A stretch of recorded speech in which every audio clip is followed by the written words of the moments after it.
frase que parece simples, mas que pode carregar um erro diagnóstico enorme. Você precisa emagrecer.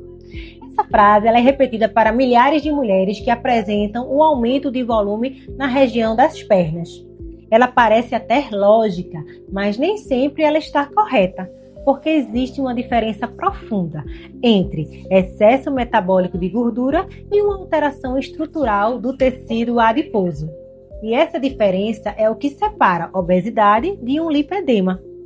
Quando todo aumento de volume em membros inferiores ele é classificado automaticamente como obesidade, nós ignoramos a possibilidade de uma condição médica específica. E este é o primeiro erro.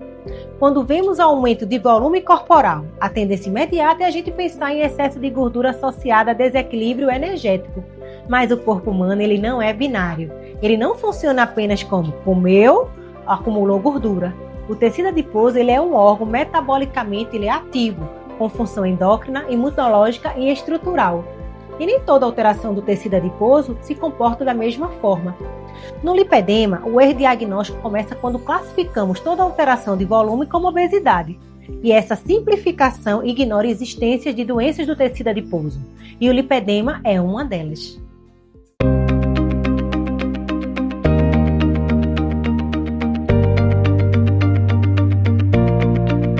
Me conhece, eu sou a doutora Catarina Paula, cirurgiã plástica. Aqui no canal eu explico temas médicos com base científica e responsabilidade clínica, porque meu objetivo é trazer clareza sobre condições que muitas vezes são mal compreendidas, inclusive dentro da própria área da saúde.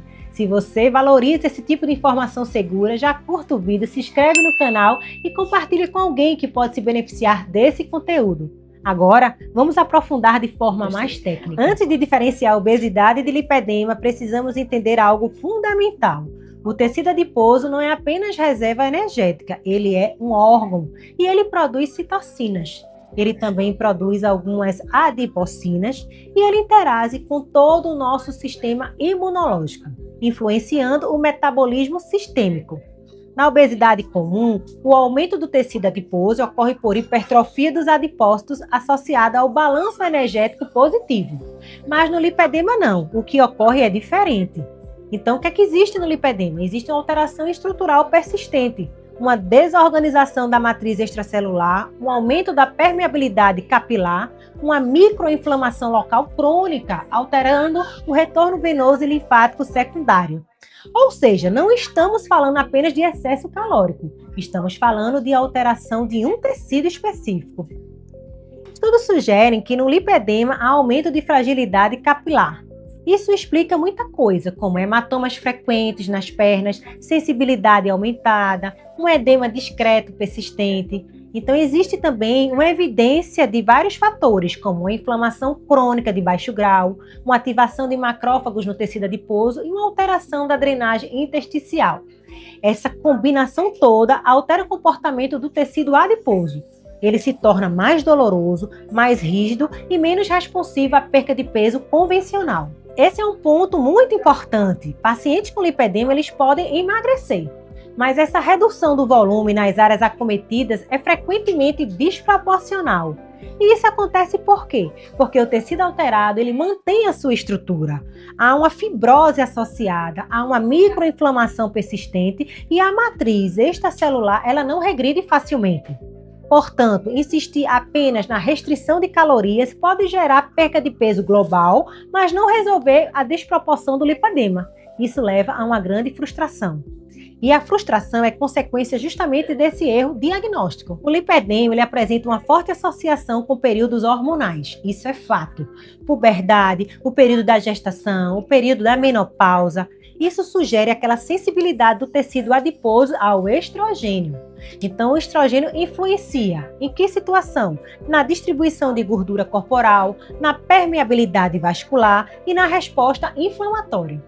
Essa característica hormonal, ela reforça ainda mais que o lipedema não é apenas metabólico, ele é uma estrutural e também é hormonal.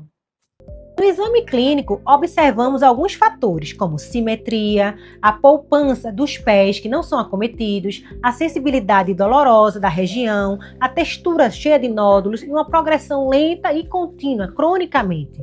Na obesidade comum, já é outra situação. Tem uma dor, a palpação não é típica, a distribuição é mais difusa e a resposta é desproporcional ao emagrecimento. Já no linfedema, pode haver o quê? Uma assimetria. Pode haver um endurecimento cutâneo da região e o sistema linfático é primeiramente cometido.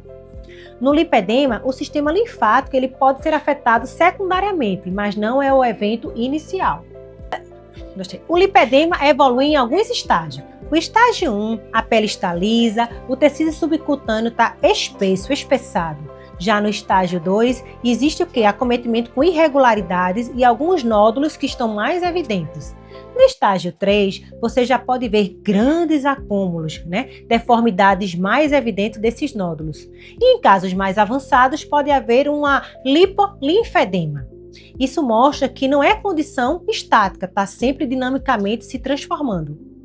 Paciente que tenta emagrecer e não consegue alterar proporção corporal, ela desenvolve algumas frustrações, como frustração crônica, ela desenvolve culpa e a sensação de fracasso e terminando com a desmotivação.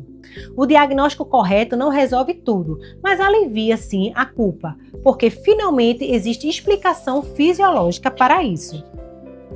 Imagine uma paciente que perdeu 18 quilos, reduziu o IMC e melhorou os exames metabólicos, mas mantém a proporção alterada em membros inferiores.